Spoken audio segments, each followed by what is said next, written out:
सोनपुर नाम का एक गांव था। उस गांव के किनारे एक छोटा टूटा फूटा घर था। उस घर की दीवारों में दरारें तो थीं, पर उससे भी गहरी दरारें वहां रहने वालों के दिल में थीं।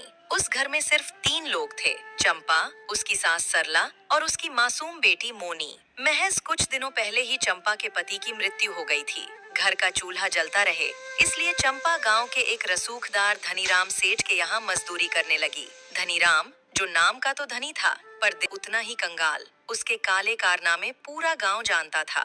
एक सुबह चंपा काम के लिए घर से निकली। घर की जिम्मेदारियों और मोनी को सुलाने के चक्कर में वह थोड़ी लेट हो गई थी। जैसे ही वह सेठ की चौखट पर पहुंची, धनीराम उस पर चीख पड़ा। ओ महारानी, ये तेरे बाप का घर है क्या, जो जब मन किया चली आई? घड़ी देखना भूल गई है या फिर गरीबी ने दिमाग भी खा लिया है? साफ सुन ले, कल से 1 मिनट भी ऊपर नीचे हुआ तो सीधी पगार काट लूंगा। मुफ्त की रोटी नहीं तोड़ती यहाँ तू, समझी? गवार कहीं की। माफ कर दीजिए सेठ जी, बस आज थोड़ी देर हो गई। आगे से ऐसा नहीं होगा, गलती हो गई मुझसे। धनीराम बड़बड़ाता हुआ वहां से चला गया। चंपा भारी मन से काम पर लग गई और सोच में डूब पड़ी। गवार? इसने मुझे गवार कहा? जमींदार, अगर आज मेरी किस्मत का सितारा गर्दिश में न होता ना, तो तुझे दिखाती कि जिस कागज के टुकड़ों को तू पगार कहता है, वैसी डिग्रियां मैंने गोल्ड मेडल के साथ हासिल की हैं। मैं उस यूनिवर्सिटी की टॉपर थी, जहां तेरे जैसे लोग कदम रखने से भी डरते हैं। चंपा धीरे धीरे शाम होते होते घर का पूरा काम खत्म कर घर जाती है।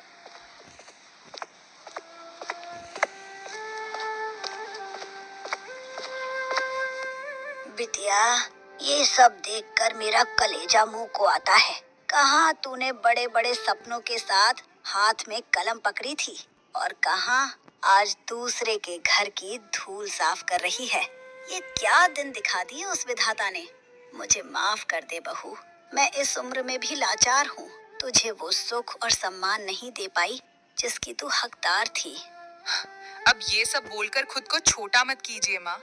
भगवान ने तो मेरा सबसे बड़ा सुख, मेरा सुहाग, पहले ही छीन लिया। अब ये छोटी मोटी तकलीफें क्या बिगाड़ेंगी मेरा? ये झाड़ू पोछा मेरी लाचारी नहीं, मेरी बेटी के भविष्य की नींव है माँ। बस आप हिम्मत मत हारिए। चंपा ने लंबी सांस ली और अपनी सोती हुई बेटी मोनी को देखी और बोली, चलो माँ, अब ये सब सोचकर मन भारी मत करो। आज सो जाते हैं, कल छुट्टी है। तो मैंने सोचा है कि बिटिया को कहीं बाहर घुमाने ले जाऊंगी। बहुत दिनों से वो इसी चार दीवारी में कैद है, थोड़ा उसका मन भी बहल जाएगा। सरला ने जल्दी से पल्लू के छोर में बंधे कुछ मुड़े तुड़े नोट निकाले और चंपा के हाथ पर रख दिए। मेरे पास पेंशन के कुछ थोड़े बहुत पैसे बचे हैं, इन्हें रख ले बेटी, मना मत करना। ये मेरी मोनी के लिए है। दे बाहर जाना और जो कुछ भी उसे पसंद हो जी भर के खिलाना। उसके चेहरे की मुस्कान ही हमारी असली कमाई है। ठीक है माँ, आपकी बात नहीं टालूंगी। आप भी आराम कीजिए। अगली सुबह सूरज की पहली किरण के साथ ही चंपा अपनी 15 साल की बेटी मोनी को लेकर बाजार की तरफ निकल पड़ी। मोनी के चेहरे पर एक अजीब सी खुशी थी। आखिर बहुत दिनों बाद वो घर से बाहर निकली थी। बाजार के रास्ते में ही एक चमकता दमकता चाइनीज ढाबा था, जहां से मैगी, नूडल्स और चाउमीन की खुशबू हवाओं में तैर रही थी। 15 साल की मासूम मोनी उस खुशबू को सूंघ कर ठहर गई। उसने अपनी माँ का आंचल खींचा और बड़ी उम्मीद से उसकी तरफ देखा। माँ, देखो ना, कितनी अच्छी महक आ रही है। माँ, मुझे मैगी खानी है, प्लीज माँ, दिला दो ना। ठीक है मेरी बच्ची, आज तेरी हर जिद पूरी होगी। चल ढाबे पर चलते हैं। चंपा मोनी को लेकर काउंटर पर पहुंची।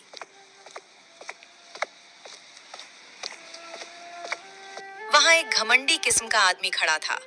चंपा ने शालीनता से उससे कहा, भाई साहब, मेरी बेटी को मैगी खानी है, जरा एक प्लेट बढ़िया सी मैगी लगा दीजिए। उस ढाबे वाले ने चंपा के साधारण और फटे पुराने कपड़ों को ऊपर से नीचे तक देखा और उसके चेहरे पर हिकारत के भाव आ गए। ए बहन जी, आगे बढ़ो आगे बढ़ो, यहाँ गरीबों के लिए कुछ नहीं मिलता। इस ढाबे का जो मालिक है ना, उसने साफ कह रखा है कि यहाँ गरीबों को कोई सेवा नहीं दी जाएगी। चंपा को धक्का सा लगा, पर उसने खुद को संभाला। भैया, मैं यहाँ भीख नहीं मांग रही हूँ, मैं इसके पूरे पैसे दूंगी। आप पैसे ले लीजिए और मेरी बेटी को मैगी दे दीजिए। यहाँ पैसे नहीं, स्टेटस देखा जाता है बहन जी। अगर आज मैंने तुम जैसी गरीब को यहाँ बिठाकर खिला दिया और मेरे किसी अमीर ग्राहक ने देख लिया, तो वो यहाँ आना बंद कर देंगे। मेरा धंधा चौपट हो जाएगा। भैया, मेरी बेटी का सपना है। आज पहली बार मैं इसे कहीं बाहर लेकर आई हूँ और पहली बार इसने मुझसे कुछ मांगा है। एक माँ का दिल रख लो भैया। मुझे माफ करो, अगर मैंने तुमको यहाँ कुछ भी दिया तो मेरी नौकरी चली जाएगी। भाई साहब, आखिर किसका है ये ढाबा? गांव के सबसे बड़े जमींदार धनी राम सेठ का। धनीराम का नाम सुनते ही चंपा के अंदर का स्वाभिमान जाग उठा। कोई बात नहीं बेटा, चल।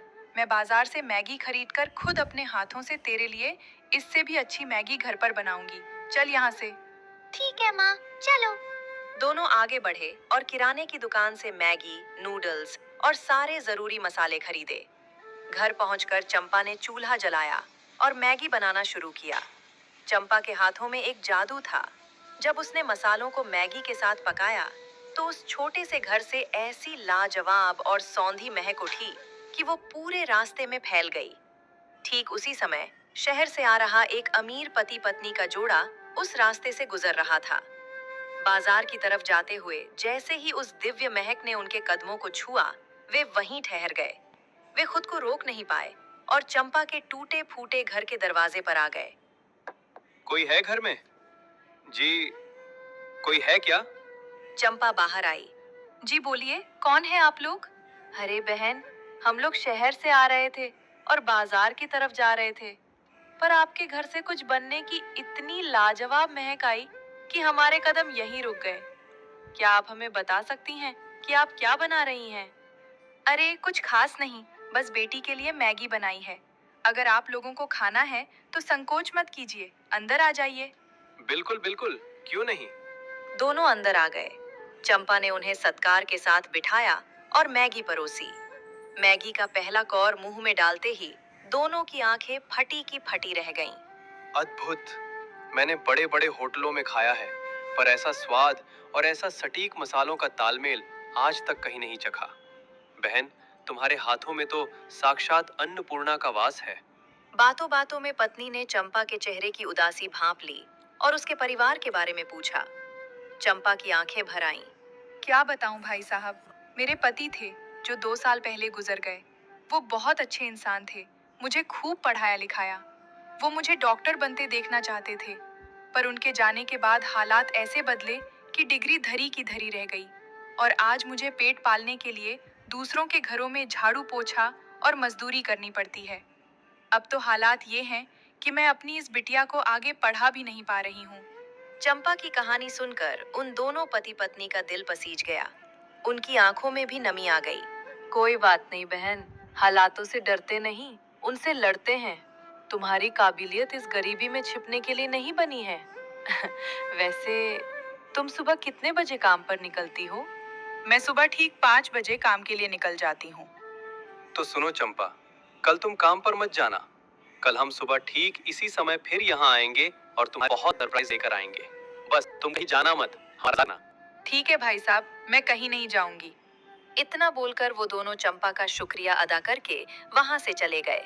चंपा ने बड़े प्यार से अपनी बेटी मोनी को मैगी खिलाई, जिसके चेहरे पर अब दुनिया भर की खुशी थी। फिर चंपा ने अपनी बूढ़ी सास सरला को भी मैगी दी।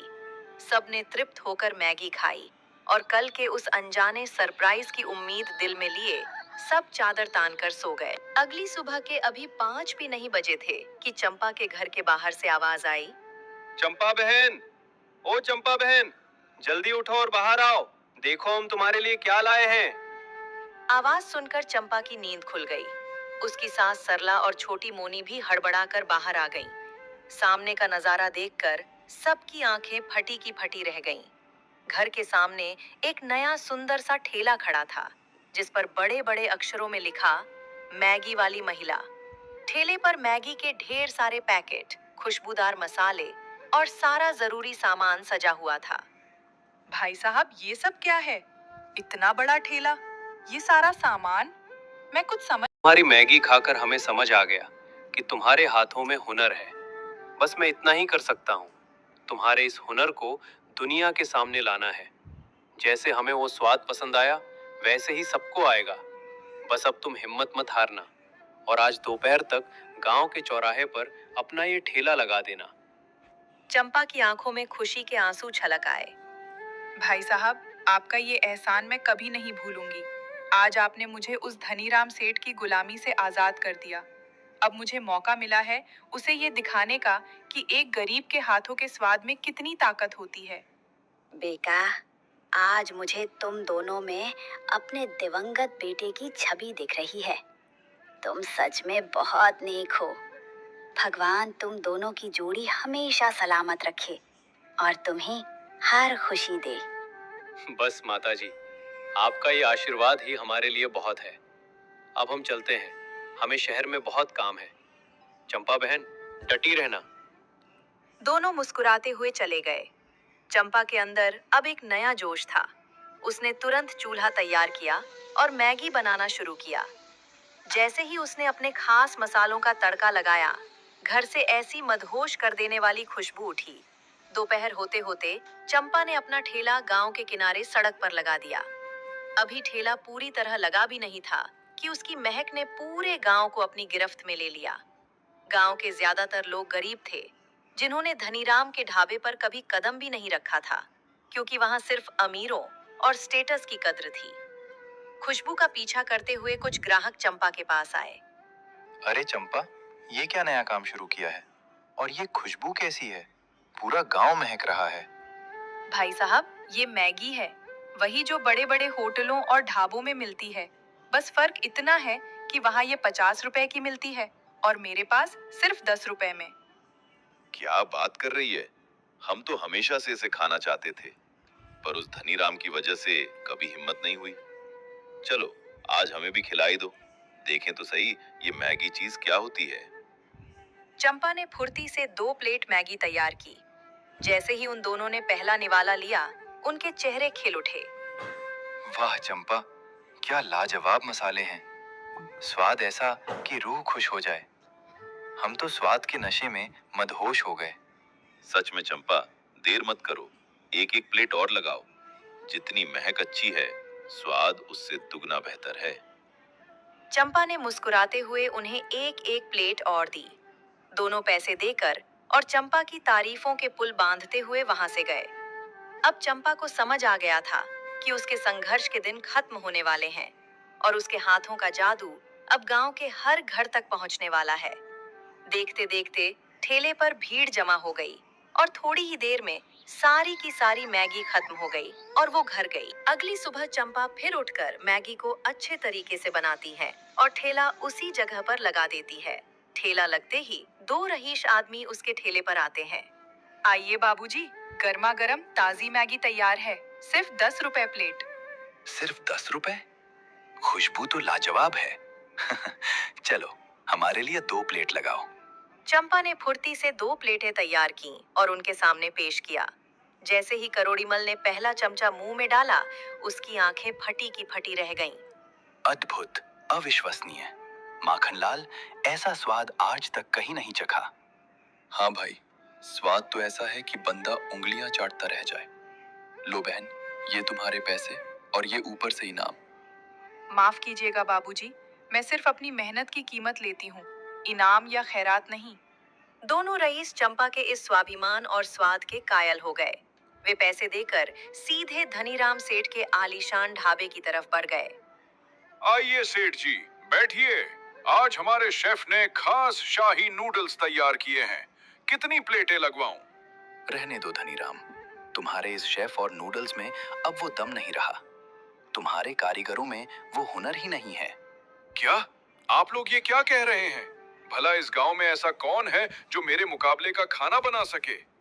गांव के किनारे एक महिला ने मैगी का ठेला लगाया है। हम वहीं से खाकर आ रहे हैं। तुम्हारी 50 रुपए वाली मैगी उसके 10 रुपए वाले स्वाद के सामने बिल्कुल फीकी है। क्या? कौन सी औरत? ऐसा नहीं हो सकता। मैं अभी जाकर देखता हूँ कि किसकी इतनी मजाल हुई। धनीराम सेठ का अहंकार बुरी तरह आहत हो चुका था।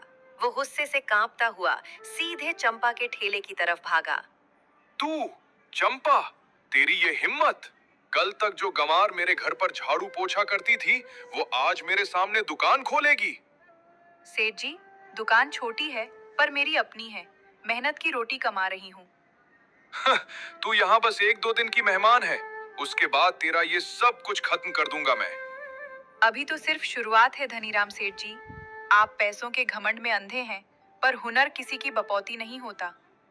बहुत जबान चलने लगी है तेरी। अभी बताता हूँ तुझे, इस ठेले को तो मैं अभी नाली में पलट देता हूँ। धनीराम का गुस्सा 7वें आसमान पर था। वो चंपा को धमकाने लगा और ठेला पलटने के लिए आगे बढ़ा।